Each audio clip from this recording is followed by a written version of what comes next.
小弟弟，你这个是平时自己在家里剪啊，还是自己弄的？每次都是自己弄的？好，我们这个刀片是一次性的啊。当然，我给你修的时候呢，你疼的话你可以喊，但是你不要动，你一动的话就容易受伤啊。忍一忍的话，一会儿就过去了。好，放松啊。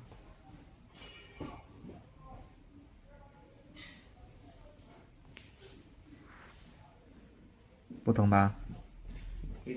有一点，好，忍一忍，出来了。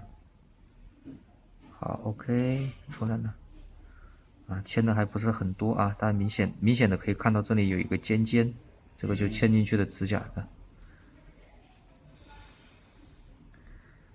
好，出来了，我再给你检查一下啊。